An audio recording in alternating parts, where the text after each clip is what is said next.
There's a fresh storm brewing in the Malayalam film industry.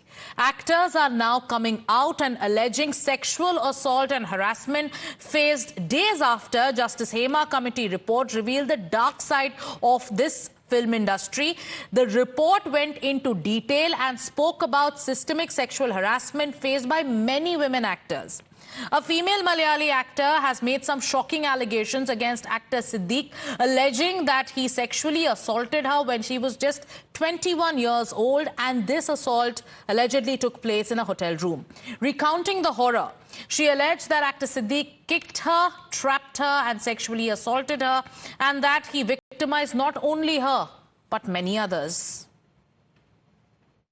അദ്ദേഹം അവിടെ വെച്ചിട്ടാണ് എന്നെ സെക്ഷലി അബ്യൂസ് ചെയ്തത്. It was A trap. അപ്പം അങ്ങേര് ഇന്ന് പറഞ്ഞുകൊണ്ടിരിക്കുന്ന എല്ലാ കാര്യങ്ങളും പച്ചക്കള്ളമാണ്. അയാൾ ഞാനടക്കമുള്ള പല സർവൈവേഴ്സിനോടും ചെയ്തിരിക്കുന്ന കാര്യങ്ങളെന്ന് പറയുന്നത് ഞാൻ നേരത്തെ സൂചിപ്പിച്ച പോലെ തന്നെ എൻ്റെ സമ്മതമില്ലാതെ എൻ്റെ ദേഹത്ത് കയറി ഉപദ്രവിക്കുകയും എന്നെ ട്രാപ്പിലാക്കുകയും എന്നെ അടിക്കുകയും തൊഴിക്കുകയും ഒക്കെ ചെയ്ത ഒരു ആളാണ് അയാൾ. ഇന്ന് കാണുന്ന ഇവർ മുഖം എന്ന് പറയുന്നത് അത്ര നോൺസെൻസ് ആയിട്ടുള്ളൊരു മുഖമാണ് അയാൾക്കുള്ളത്. അയാൾ ക്രിമിനലിസം അല്ലേ ഇത് എന്നൊക്കെ പറയുമ്പോഴും അയാൾ നമ്പർ 1 ക്രിമിനലാണ്.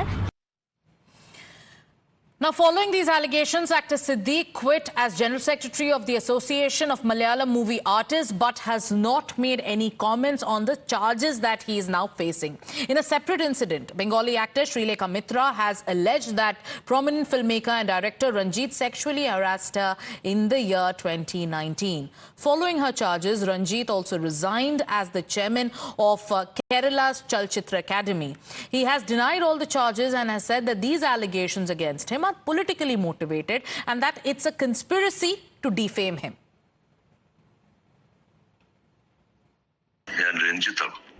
എനിക്കെതിരെ എന്ന് വെച്ചാൽ വ്യക്തിപരമായി എന്നെ നിന്ദ്യമായ രീതിയിൽ ഒരു ആരോപണം ഉയർത്തിയിരിക്കുകയാണ് ബംഗാളി ചലച്ചിത്ര നടി ശ്രീമതി ശ്രീലേഖ മിത്ര. ഇത് കുറച്ചു കാലം എന്ന് വെച്ചാൽ കൃത്യമായി പറഞ്ഞാൽ എന്ന് ചലച്ചിത്ര അക്കാദമി സ്ഥാനം ഞാൻ ഏറ്റെടുത്തു അന്ന് തൊട്ട് ഒരു സംഘം ആളുകൾ നടത്തിയ നാളുകളുടെ ശ്രമമാണ് ശ്രീലേഖ മിത്രയുടെ ആരോപണം എന്ന രൂപത്തിൽ പുറത്തേക്ക് വന്നത്. ഞാൻ ഒരു വ്യക്തി എന്ന നിലയിൽ എനിക്ക് ഏറ്റിട്ടുള്ള ഈ വലിയ ഡാമേജ് അത് എളുപ്പമാർന്നതല്ല, എങ്കിലും എനിക്കത് തെളിയിച്ചേ പറ്റുള്ളൂ. എനിക്കത് ഈ പൊതുസമൂഹത്തിന് ബോധ്യപ്പെടുത്തിയേ പറ്റുള്ളൂ. അത് നുണയായിരുന്നു, അതിലെ ഒരു ഭാഗം നുണയായിരുന്നു എന്നും ആ ഭാഗമാണ് അത് അവർ തന്നെ പരസ്പര വിരുദ്ധമായ പ്രസ്താവനകളാണ് നടത്തിയിട്ടുള്ളത്. അതിന്റെ വിശദാംശങ്ങളിലേക്ക് ഞാൻ കടക്കുന്നില്ല. എന്തുതന്നെയായിരുന്നാലും ഞാൻ നിയമ നടപടികളുമായി മുന്നോട്ട് പോകുവാൻ തീരുമാനിച്ചിരിക്കുന്നു. ഇതിന്റെ പിന്നിലെ സത്യം എന്താണ് എന്നുള്ളത് അറിഞ്ഞേ പറ്റുള്ളൂ ലോകം. Now, reacting to Ranjit's resignation, actor Srilekha Mitra spoke to Times Now and said that predators like Ranjit are everywhere, including in the Bengali film industry and also in Bollywood.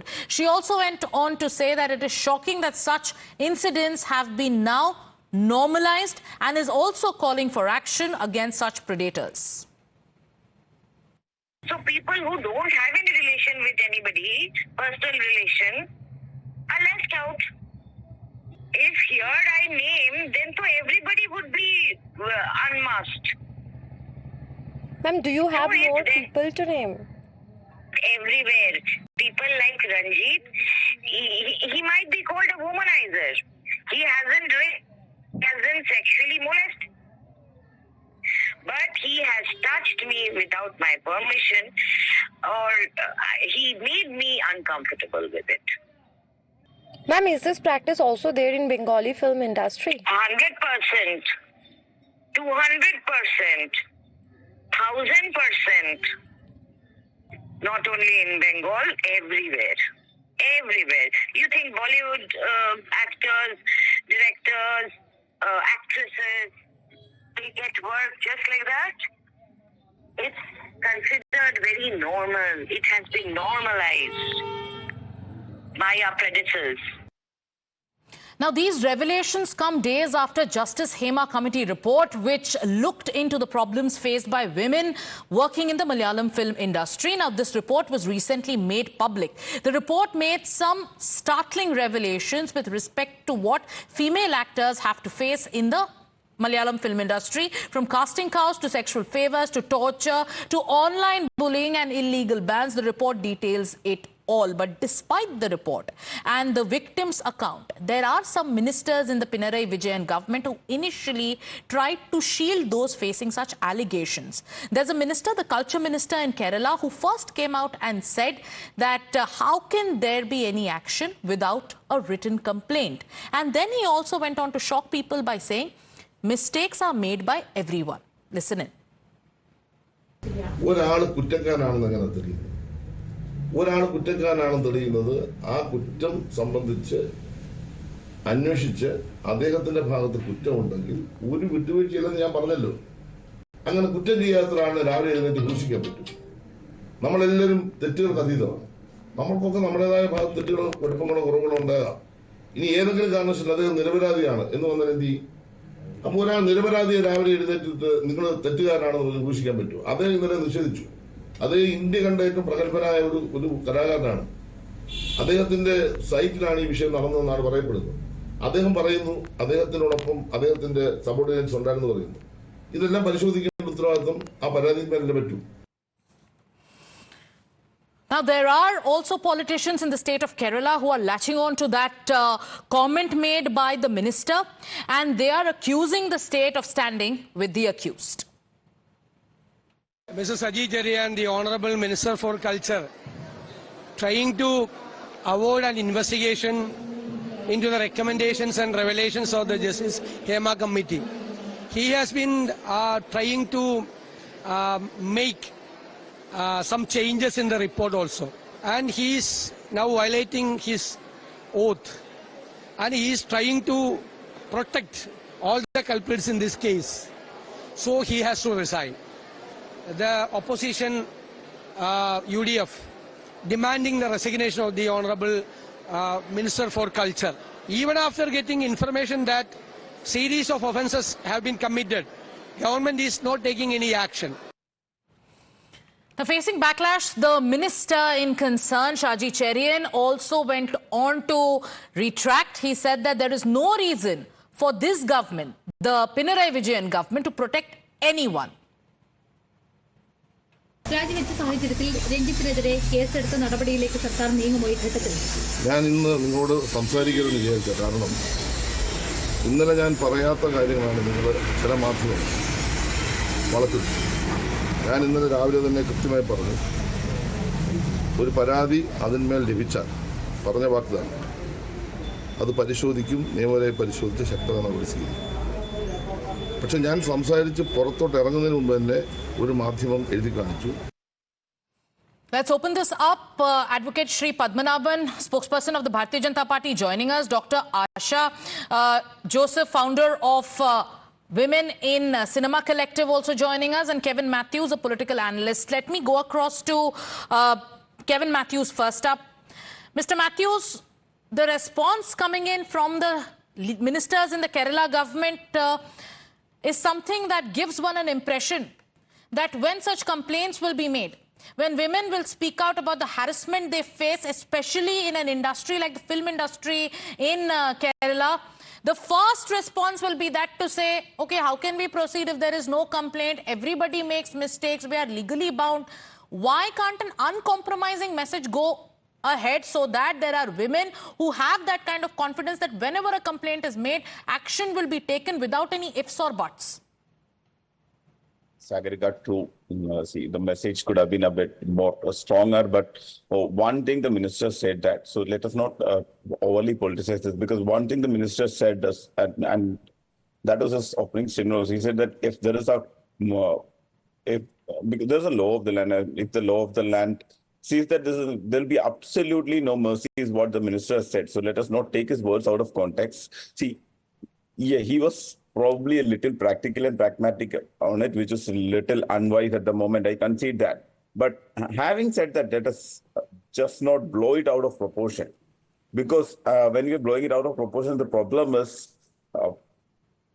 we are actually taking the actual issue out of the equation. So this should be very much focused. So Mr. Ranjit or Mr. Siddiq, or a lot of allegations have come in, and the focus should be there and not what. Yeah, so the minister could have been a bit more, careful on his wording, his messaging. That's true.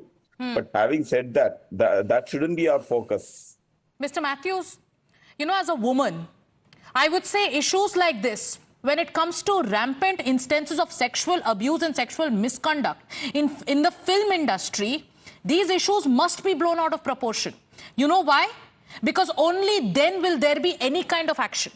Today we are living in days when there are states where people are coming out on the streets seeking justice for a victim of rape and murder. Today we are seeing protests where people have to come out and protest on railway tracks to ensure that there is justice for 2 minors who were sexually assaulted.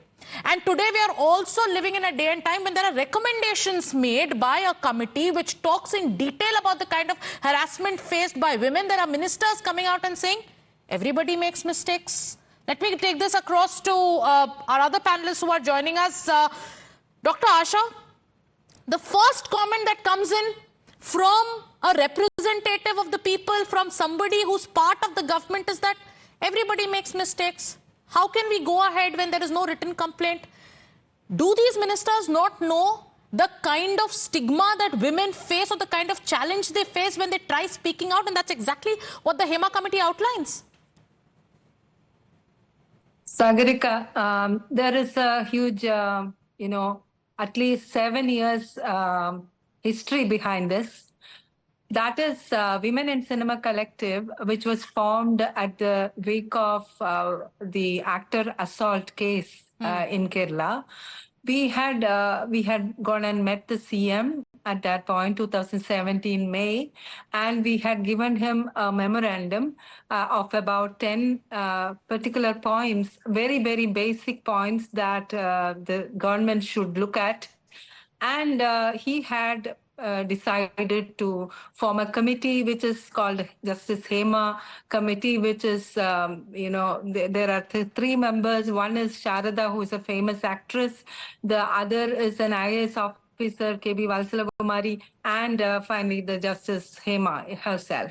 So we have about 1 year of study by them, and they had called all of those people who would like to depose between the committee. And you should understand that nobody came forward to depose between the beside the committee while they announced it in public in the newspapers. So what they did was they came and again contacted WCC, Women in Cinema Collective, to actually help them get people to depose. Then we, all of us in the collective, we went and deposed, saying that there are these things that have to be taken care of.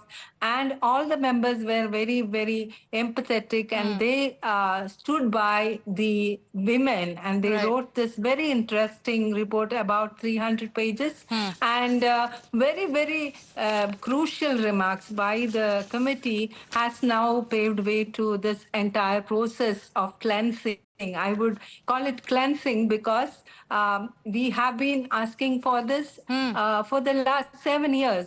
Since the actor was assaulted, but we have Dr. been Asha, saying can there be any cleansing? Because today there are actors who are coming out, who are speaking out against the kind of trauma they faced in the hands of very, very powerful and very, very connected, actors and filmmakers who have support in the state.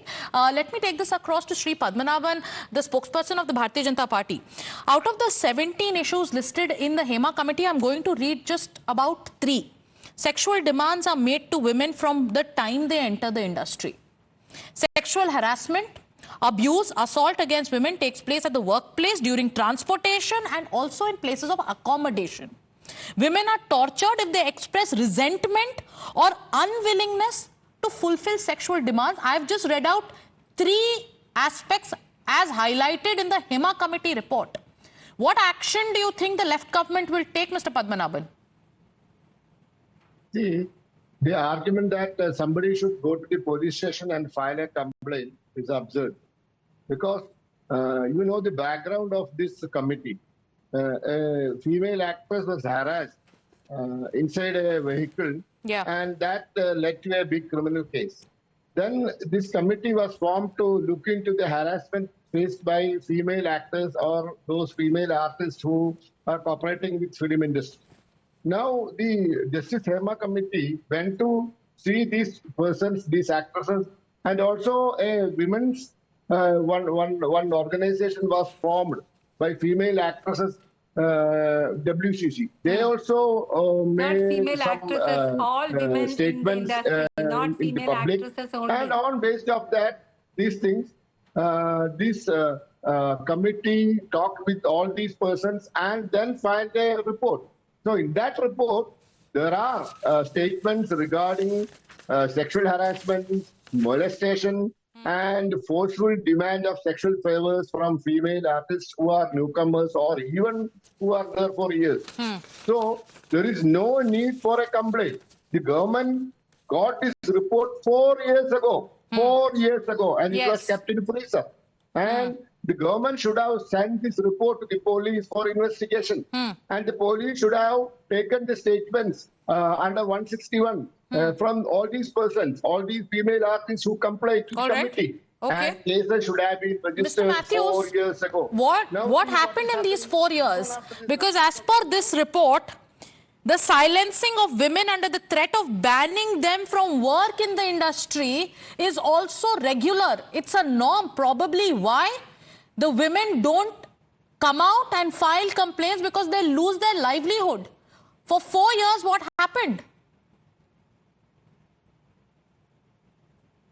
Sagarika, this is a menace, and I'm really sad and hurt that these things have happened. And I really do, but see, things take a process. You can take measures just for the sake of taking measures or playing to the gallery. That is also not possible. You have to understand that there's a problem that is rotten to the core, and I concede the problem is there. But so the report has its own recommendations. The governments, this has to be and all the normal things that we can do. So the report says post committees won't work. So this is a challenge. So this was a problem that existed in the industry, and it was brushed under. So everybody knows about the problem. Everybody talks about it. Women come out, they file complaints. Some depose, some don't depose out of fear. There are reports made. There are committees formed. There are debates on it. But where is the action? You talk about process, but in this process, it is the woman who suffers because she has to go through an unending wait. And here we are talking about the film industry. Here we are talking about artists who are revered across the state, who are known for their talent. And today, when something like this comes out, who's setting the right example and what is the state doing and where does the buck stop? I'd like to thank all of you for joining us today, but we keep our focus on the revelations made in the Hema Committee report, and we are also going to get you more voices from those who are speaking out today, who are talking about the harassment they faced and the kind of fear that they were subjected to when they decided to file their complaints. Thank you for joining us. Taking a short break. We'll be back with another big story after this break.